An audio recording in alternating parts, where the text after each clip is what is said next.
know that Lee Chongwei has a doctorate degree that's granted from USM? Do you know Lin Tan has the master degree that's granted to him during the time when he was at 29 years old? But at the same time, it is reality to also understand a lot of badminton players does not have advanced education background. Welcome to KJ Badminton Parental Coffee Talk. Today we will zoom in on what's the thought process behind it and how do we want to plan for our kids.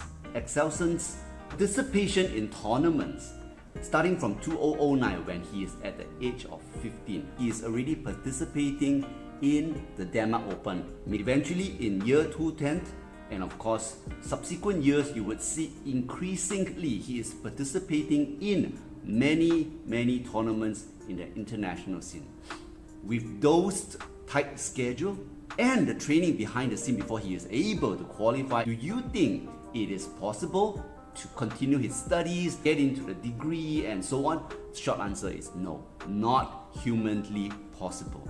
Sportskita.com call out that Kento Momota completed his junior high school and then joined the national setup. That is at age of 15, which normally equivalent to our year 9 or form 3 in Malaysia. But we do have a very good achievement from Tai Zu Ying. She has completed the doctoral program and obtained a PhD. It's during the COVID and the MCO timing where she has more time simply because a lot of the tournaments are cancelled. Worked on it and she got through it. So that is how discipline put us through and coming nearer to the ground. So what do we do as parents when we will need to get into planning for the kids? Education, badminton, or both? We all want both in theory. But let's look at reality. When we sent kids into badminton training in the beginning and when they are age of 9 and above, that is not an issue. The kid will be able to handle both education and training because the intensity has not been up to the level that they need to pick one yet. I will take Tim's example. Initially, when he is at the age of 6 to 7 years old, we have him participated in a lot of activities. We have been going into the robotic class, participated in some of the district level competition for robotic classes. At the same time, he is also into swimming classes. And the swimming classes, he progressed really fast and made it into pre-competition level. The badminton training also, it's progressing to a level we figure out that 2 days training a week is not gonna make it. We need to increase the frequency and we need to make a very hard decision, which is to choose. Do we need to focus on badminton and drop the rest? Or you want to have the rest all going in concurrent and everything is half cooked. So we dropped the robotic training. Second thing that we dropped is the swimming also. So that itself allow him to focus on badminton. At the same time, we still want to keep the education. I did a pretty rigorous timetable for Tim so that he gets into the discipline, he gets into the consistency that we talked about earlier. You can look at how packed is it. In order for him to cope with those activity, he needs rest and allow him to have some spare time to do his own thing. That is not easy. So dropping some of the extracurriculums help a lot. Now, coming back to education. As a parent, we are not ready to drop it. We have the mind-setting team that education is critical simply because in order to success in badminton, it takes a lot of effort. Chances of being success, it's not high. We gotta be real on it to understand the probability of being successful. Of course, you need to continue to put in the hard work. If you don't put in the hard work, there's no chance for you to be successful at all. But if you put in the hard work, it does not mean that you will be successful in badminton. In order to secure options for him to choose, education must be continued. And let's just say up to 17, 18 years old, if you are seeing results in it, great. Let's go for it. If you are not seeing results, you have an option for you to opt for, advance your career in other areas. That's super important. On the other hand, there are beliefs in focused on only one thing. Yes, that argument cannot be more true. But again, that is very restricting to only badminton and badminton alone. Chances of success is definitely higher. I would have no doubt about it. Let's discuss about options for kids without the education. Once they have grown into the late teens and getting into adult, they will have one skill that's pretty good with them, that's the badminton skill. The options for them to move forward, become a professional player or become a professional coach, a full-time coach. May that be a private coach, may that be a national coach, really depends on your achievement and what's being accepted by the clients of yours.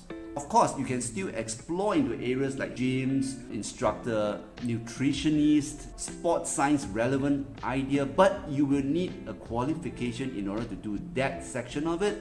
You need to have a minimal entry level of high school completion in order for you to get into certain courses or certain training before you will turn into those professionals. But we need to understand and accept that the choices are limited to those areas.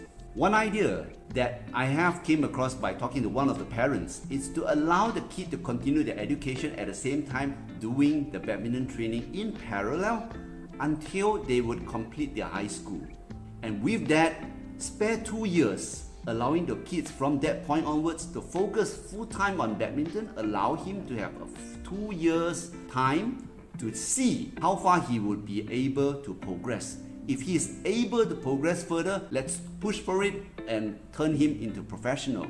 Otherwise, and he couldn't perform in that 2 years, it's time to consider a full-time profession that would allow him to move into his future career.